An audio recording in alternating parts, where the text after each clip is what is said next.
Welcome to the Pat White Show. If you get an opportunity, I would appreciate you clicking on the like if you like it and subscribing if you want to, and apparently it'll help me out. Beyond that, hope you enjoy what I'm doing. Well, if you're an old-time graduate of Indiana University, say back in the 1960s, you probably know what I'm about to talk about. Because back in those days, Indiana University actually had a mascot.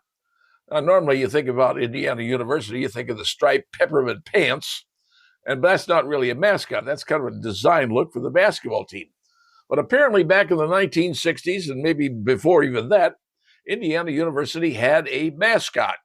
And you see in other schools, they have their mascot, whether you go down to Butler, the Butler Bulldogs, or you have the Bevo, the Bison, you have the Navy Goat. I mean, all the various teams have their potential mascots.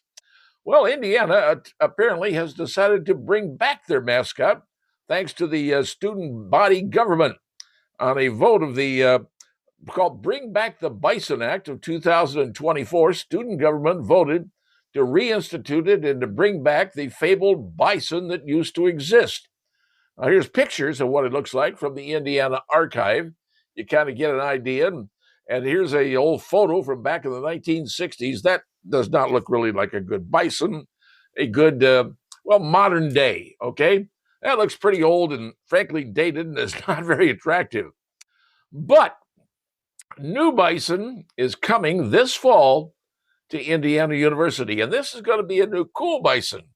Going to be decked out in IU clothes. A little peek at, here's what he looks like, standing on top of the press box at Memorial Stadium. So, if you want to see the video about the new bison, the whole information on it, you go on to X, and under the Indiana thing, you can find it wherever it happens to be.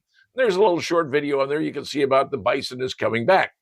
So, from the 1960s, the old mascot that used to be, but looking pretty shaggy, and I think that's the reason they probably got rid of it, because it didn't look cool. But now all the mascots today are dressed out in cool clothes. You got the Buckeye and the various teams. Everybody's got their mascot, and the Wisconsin Badger, and you got the Wolverine. I mean, you name it, everybody's got their mascot. Well, now Indiana, since their football team has kind of come back, doing pretty good, and maybe a pretty good football team for a while. Well, so now they said, we got to have a mascot. So now you know that Indiana University, for you old-timers who remember this, well, the new look, the new style, the new Shazam look for the new bison, and is the Hoosier the Bison. I'm not real fond of that name. I'd like to see something else like Bucky Bison or Bernie Bison or whatever. That's just me. But at least for you people that are graduates of Indiana University, like my daughters, you could say, okay, we now have a mascot. And hopefully you'll see him at the basketball games. And obviously starting this fall, you'll see him prancing around the sides of Memorial Stadium on the sidelines and acting like, a bison, whatever a bison acts like.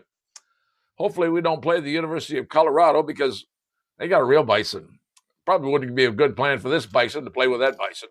Just my thoughts on this.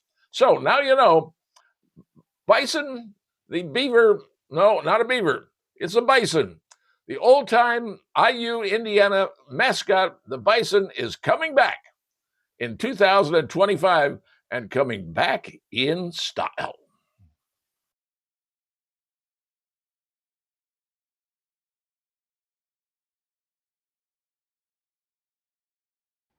Well, what do you say we talk about some of the things that are going on here in the city of Fort Wayne that deal with sports? Now, normally I don't talk too much about sports. Most of the time it's about politics or something kind of bad happening in the world. But let me tell you what's going on here in the city of Fort Wayne, especially involving a couple of colleges. One is Purfue-Fort Wayne. Used to be the old IPFW. Now it's just Purfue-Fort Wayne. They've had to make some changes and cut $6 million from their budget because, things are getting tight, folks, no matter how you cut it. $6 million has to be cut out of Purdue's budget here in Fort Wayne.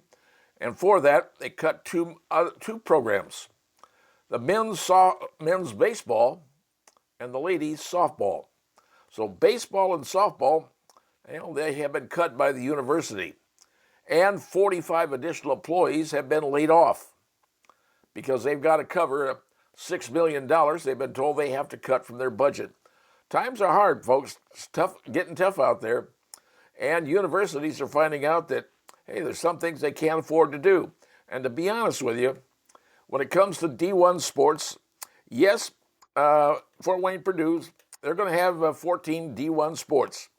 But I'll tell you, the biggest thing they're probably going to end up with is, to be honest with you, probably basketball, men's and women's, and possibly volleyball. I'm just bringing those two sports up as examples of D1 sports that I think will probably continue on the campus.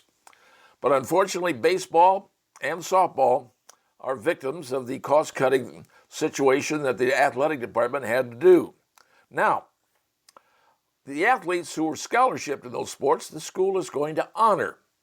And I think that's something that they can be doggone proud of, to say we're honoring your scholarships. However, in today's world with the portal out there, if these kids want to transfer to other schools to continue playing their sport, it's perfectly legal, and they can do that if that's what they choose to do. That's just kind of the way things work, folks. It's never pretty to talk about something like that happening, but folks, it is what it is.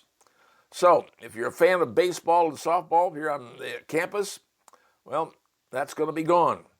The other D1 sports, like basketball and volleyball, those are going to stay because there's 14 D1 programs. But some things are going to suffer, and that's kind of the way it is. So, I feel bad about that, but what else can you do? Not much else. Colleges are there to educate people on the things that you need to know to be great when you get out and get a job and work in a field that you're trained in. Baseball and softball, those are great sports. Not a lot of people can advance with them, but unfortunately, it's not too popular on this particular campus. You want to go to some of the other bigger schools like the Tennessees, the Texas, the Floridas, and those kind of places, I understand. But right now, here, it's not that big a deal. That's one thing going on at one campus. The other thing going on another campus is saying goodbye to a coach who's been there, frankly, as long as I've been around Fort Wayne. Kevin Donnelly. Kevin Donnelly at the University of St. Francis has been their coach for 28 years. I think he's been the only coach I think they've had as far as their NAIA football goes.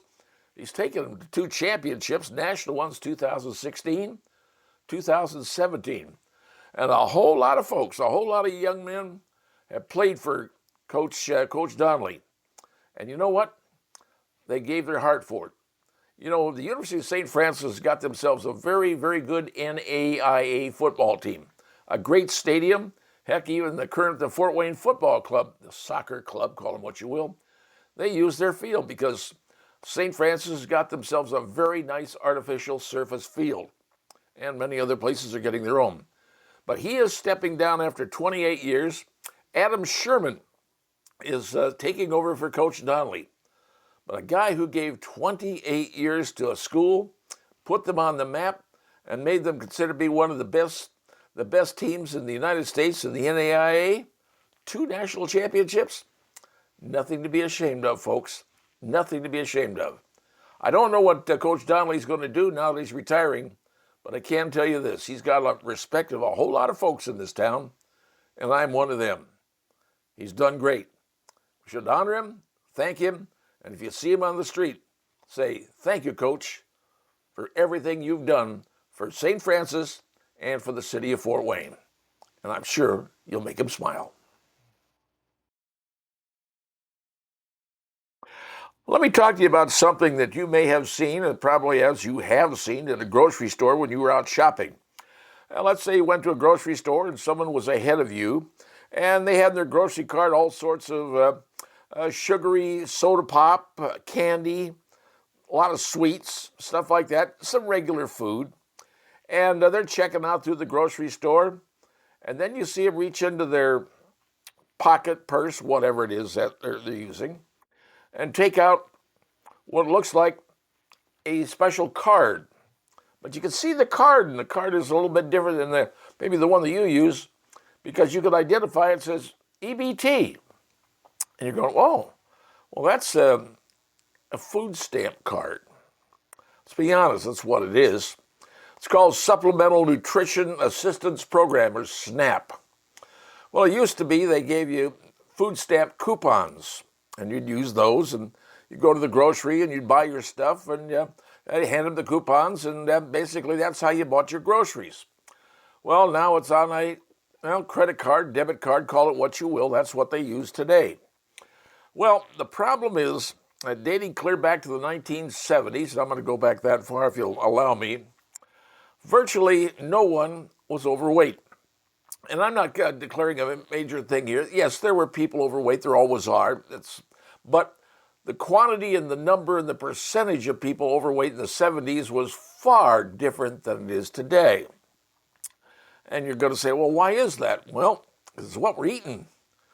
Too much soda pop, too much stuff with sweets, things of that ilk. And then probably some of the stuff, the additives that we're eating in our food. There's a lot of reasons why people are overweight, but now we've got a big problem in America with most people, many people, either overweight or obese, whatever, because they have this index they look at and determine whether you're overweight or not. Well, the state of Indiana has done something.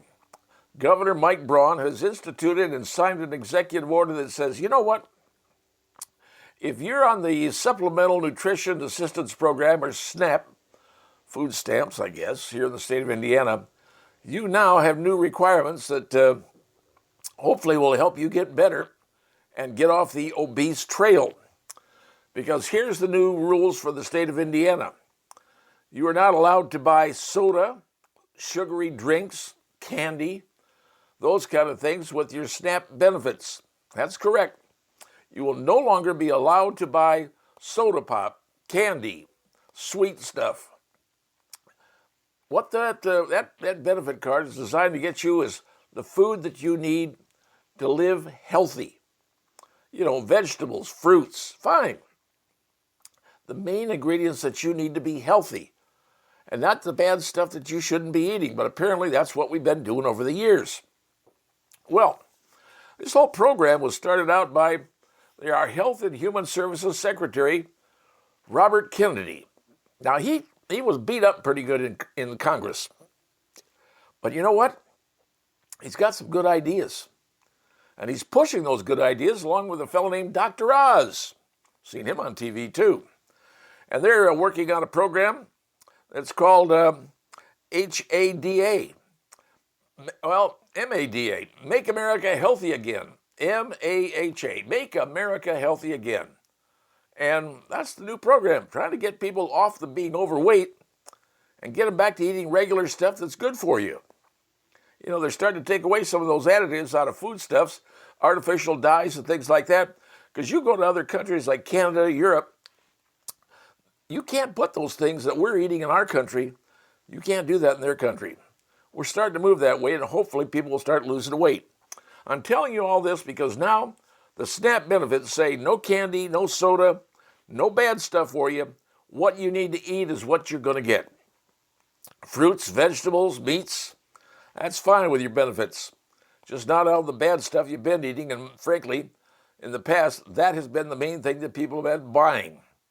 Hopefully that'll let people change their lifestyle and be healthier and frankly live a lot longer life.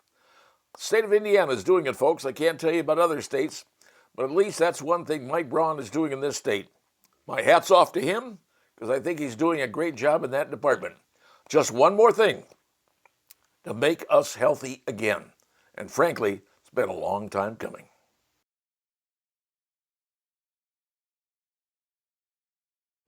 Recently, I've heard a number of people call me a racist, or people like me a racist, because I happen to like Caitlin Clark, who's playing in the WNBA.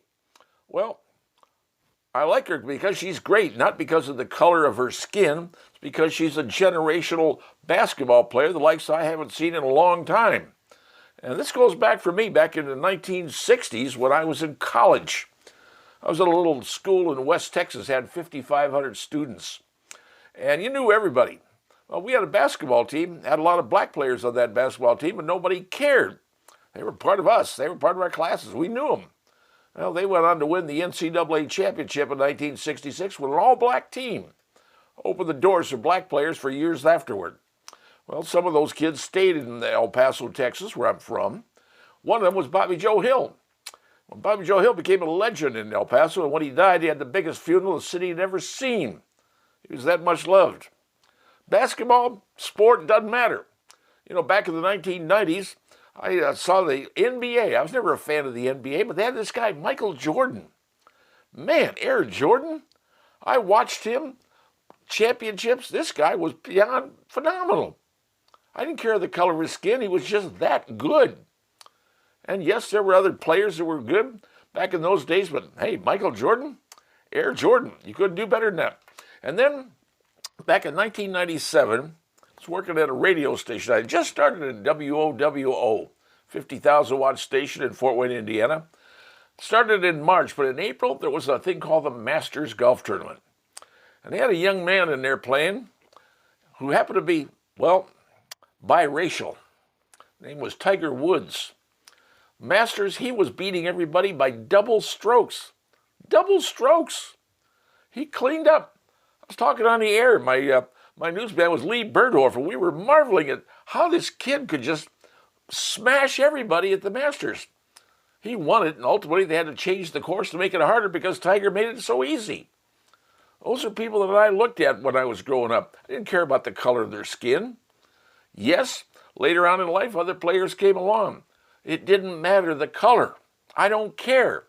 It just mattered as how good they were at doing their job. So yes, growing up, I was around kids of all colors. Didn't matter to me. Skin meant nothing. It was the content of your character I cared about. So regarding Caitlin Clark, well, she's been beat up by people in her league, and frankly, it doesn't look good and doesn't look correct. She's now injured, going to be out for a couple of weeks. But some of the stuff I've seen on TV, she's being hated by people, and I've used the word hated simply because she's good and she's white. Wrong, folks. The reason that the WNBA is becoming very popular is because of that little lady came along. In 2024, she generated 24, almost 25% of all the revenue that the WNBA got. And all these women who are currently earning $76,000 a year are going to get a big raise thanks to her. And they should be thankful. She's doing something that, well, nobody had ever done. I happen to enjoy watching the games. I sit in front of my TV and watch. Have you seen the TV ratings for the NBA since she came along? They have grown massively. She's popular. She's doing commercials. She's got big endorsement deals. Great, good for her. Happy for her. It's brought people into the field house down in Indianapolis, Indiana, full crowds of 17,000 every time they play there. And when they go on the road, other teams have to go to bigger venues because everybody wants to see her play. So the hate that's being demonstrated by some of the other players in the league, sorry folks, you are beating up your golden goose. You might want to get smart about this. I don't care about the color of people. I care about the content of their character and their ability. There was Larry Bird back in the old days and Magic Johnson. I watched both of them because it was fun to watch. They were great. I watched the Olympic team with all the athletes out of the USA when we won the basketball thing. Man, you had a showpiece of group there. Great players. So will Caitlin Clark ultimately be on the U.S. Olympic team? That would be pretty cool. The point is, I don't like being called a racist because of the color of the person's skin that I happen to watch. No, it has nothing to do with that. It has to do with their ability to play, what they bring to the game, and how exciting they are to see them win. So, color doesn't matter. Doesn't matter at all. And I hate being called a racist because the people who are doing the calling are the racists themselves. My opinion, and I'm sticking to it. Well, recently I ran across a story that said the amount of ice in Antarctica, not that you're concerned about that, but the amount of ice in the Antarctic plot has greatly increased by billions of tons. And you're going, okay, big whoop, why? Well, as it turns out, when the ice gets on there, something's causing more ice to happen in Antarctica. And sure, it may be losing ice in the Arctic, it may be going down to water, but in Antarctica, it's building back up in ice again. Well, they're now trying to say, well, why is this happening? Well, it turns out a study out of the University of Helsinki, and I know you're really following those kind of studies, says they did research on 60,000 penguins in Antarctica. Apparently, a lot of penguins like Antarctica. 60,000 penguins deposit a great deal of, according to the research, poop, penguin poop. And they say all that penguin poop, it results in a lot of, gases that come up. And mainly the kind of gases are ammonia.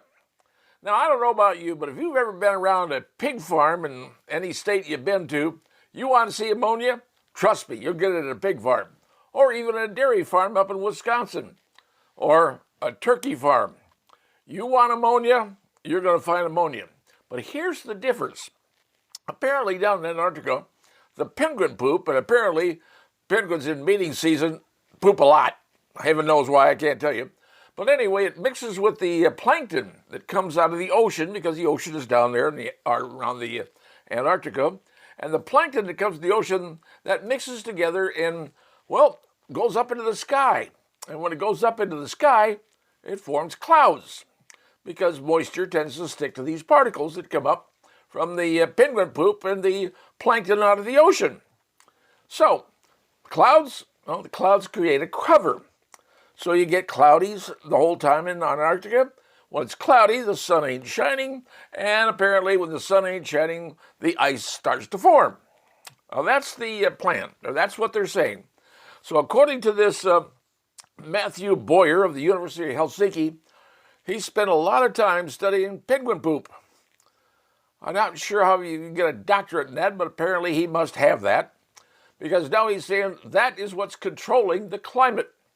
So, if we want to have global warming stop here in the rest of the world, we can just accumulate all the ammonia that comes from dairy farms, pig farms, turkey farms, chicken farms, and, maybe what comes out of Washington, the ammonia that comes out of there.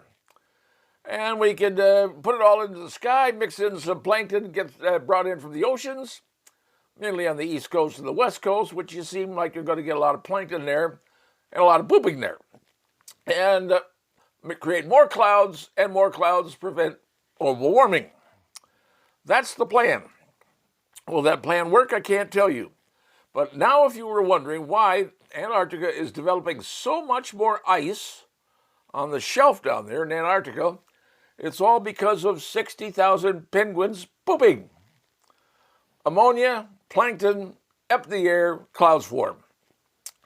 It's a great theory, but it at least goes to show you that you can run into some really, really stupid information and stupid articles when you go through the internet. I'm just telling you what I found. Doesn't make it right, doesn't make it good.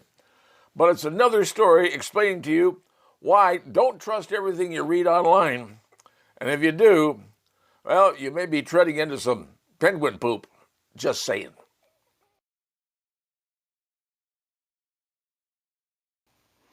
So are you one of those people out there that takes your vitamin every single day? I mean, whether it's your Flintstones or whatever you take for whatever your plan is. If you're taking a vitamin every day, you think, will it make you live longer? Well, it turns out a new study just came out. They studied 40,000 people over a period of 20 years.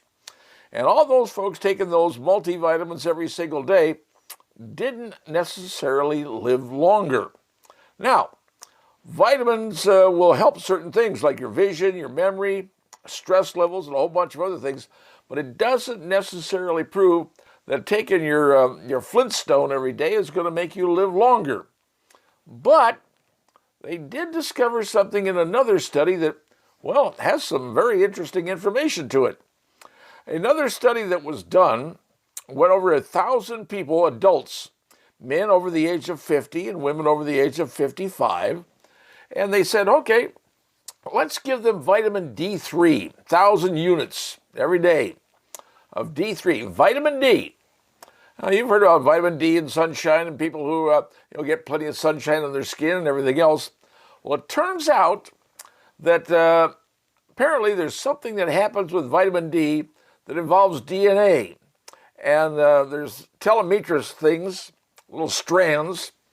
And this vitamin D apparently works like plastic at the end of your shoelaces. You ever have that?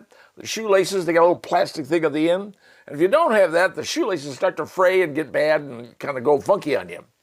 Well, apparently vitamin D3 acts like a cap on the end of those DNAs that reduces wear and tear, if you will, and actually might extend your life 3 years, somewhere in there, or at least other things that may cause you to get sick as you get older.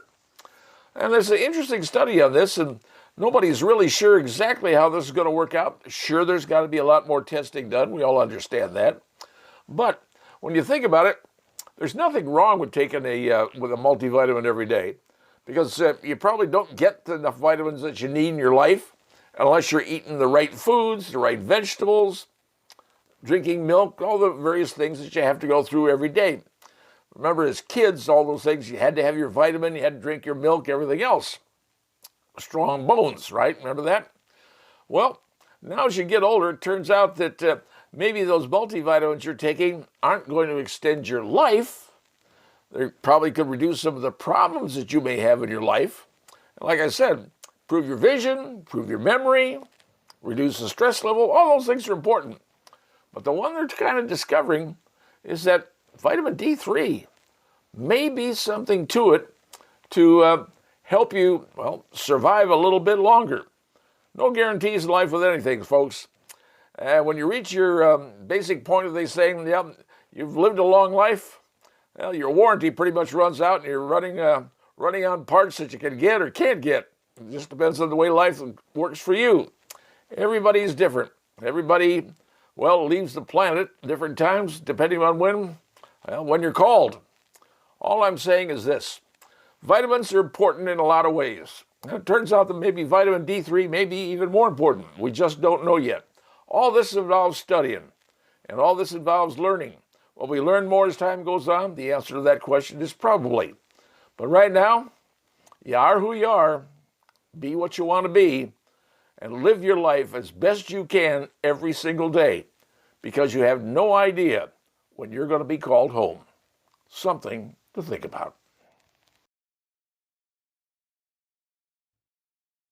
The year I attended my first Indianapolis 500 down in Indy, saw a couple of things in the 2 days that I was there because it was bad weather. One day got rained out. But anyway, the first day, I was down in turn 1, the snake pit area.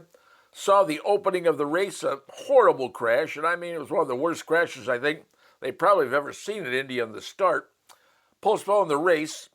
And the next day it rained out. And then the following day, they had it back going on again. I think it was a Wednesday. I went down there and sat over at turn number 4 and unfortunately saw a gentleman by the name of Swede Savage lose his life over on turn 4. So I've seen some things at Indy over the years that kind of stick in your head and you kind of remember them. But I saw something today. Today is Friday, the 23rd day of May, and it's Carb Day. Well, Carb Days, some people like to go to Carb Days, see the engines and all the other stuff. But this was a different day.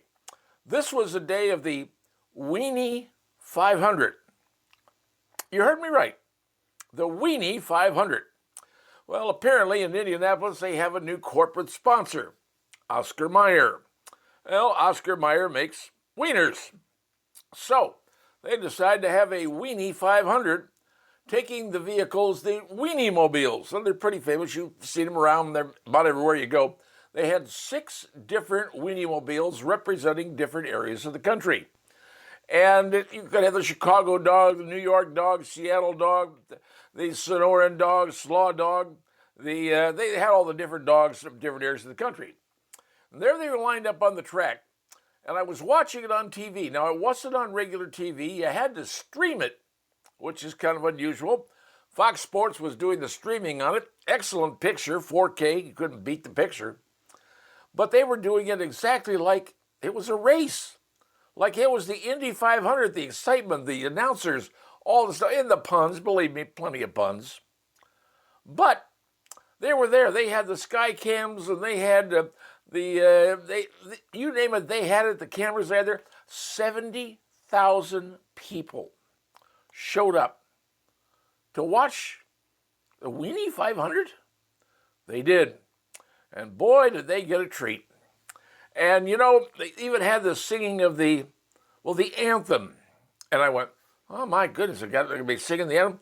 Gentleman got up there and sang the Oscar Mayer Wiener song. When the gentleman says, please take off your hats and put your hand over your stomach. This is how they're playing it for laughs. And it was funny. It was very funny. But people were there having a great time. And when they had to start your engines, the lady yelled, start your engines. Green flag came, 2 laps, 5 miles. Not 500, 5 miles. And when they bolted from the start, they were getting speeds of up 28, 29 miles an hour. Top speed apparently was close to 60 miles an hour. And the announcers were just glorifying over that. 2 laps. Seeing the racers going back and forth, in and out. Final lap, final turn. Oh, and one of the Weenie mobiles had an engine blow on the back straightaway. That lost out, dropped back in the backpack. And it came down to the very end, and one of those little photo finish almost. One car sneaks ahead, the Slaw Dog sneaks ahead and wins the Indy 500. And then they go to the victory lane. Everybody jumps out of their vehicles. The men and women who were riding in the Wienermobiles, special outfits, just like you see in NASCAR, have all the stuff on them, everything going on. And they were jumping and hollering and having a good time. Well, overall, the one thing I could tell you was it was amusing, it was funny, it was well put on, and you know what? I enjoyed it. Yes, it wasn't the 500, but I've seen some bad 500s. And but this one, as far as doing a makeover of the Indy 500 with a smile on their face and a song in their heart, I don't think you could beat what I watched today. Because today was the first, maybe annual, Weenie 500 from the Indianapolis Motor Speedway. The greatest spectacle in weenies. And I saw it.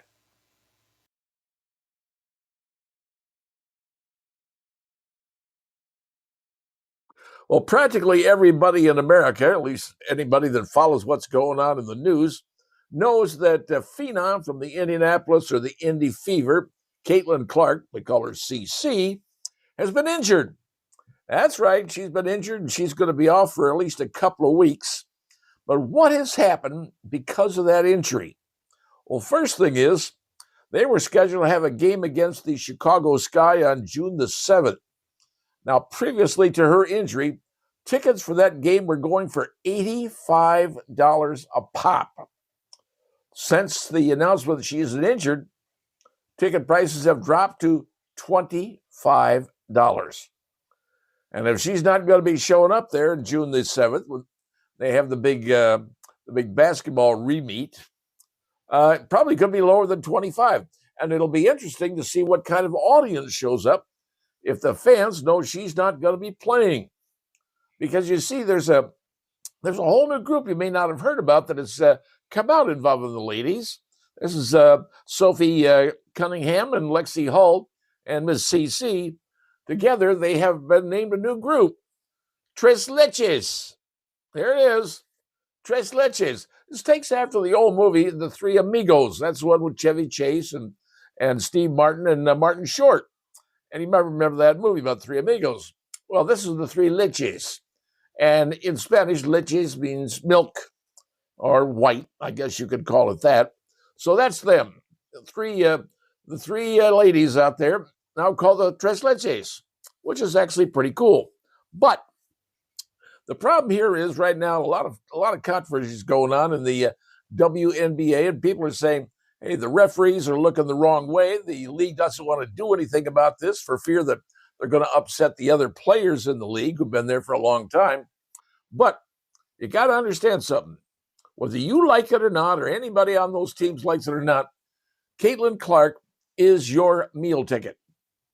She's responsible for about 26.4% of the money that came into the WNBA last year.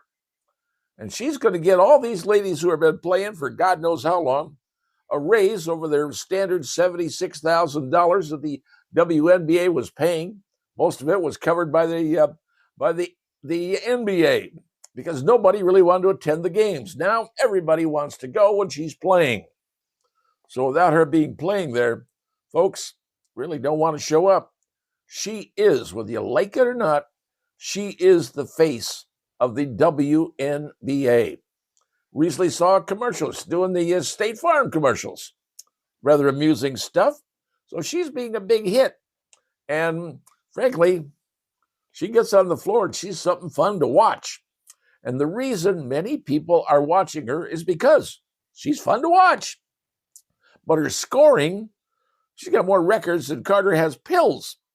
In 4 games thus far this year, she's averaging 19 points a game, 9.3 assists a game, and 6 rebounds a game in 4 games. That's what she does. And now she's been beat up. And why? Well, sadly, I think a lot of the women who in the WNBA are jealous. They're angry. The fact that she comes in and suddenly she's a star, and they've been, working at the WNBA for God knows how many years, being, nothing ignored and playing in front of nobody. Now they're playing in front of huge crowds. People want to see it. So, is there jealousy there? Yes. Is there racism there? In my opinion, yes. And that's pretty sad. And you see it promoted by certain people. And some people who've been promoting that, saying she ain't as good as as Angel Reese, those people are unemployed now. They're looking for a job. Because, the people who know are saying, hey, wait a minute, she's the golden ticket. She's the big time player. So she's going to be out for a while. But now, what will the crowds do, and what will the ticket sales do? If you see how bad it ends up being for the next couple of weeks while she's out, now you have your answer. Caitlin Clark, whether anybody wants to admit it, is the face of the Women's National Basketball Association, the WNBA. She's the queen. She's the money. She is the money to the WNBA. Like it or not, that's the way it is. Get over it and get used to it.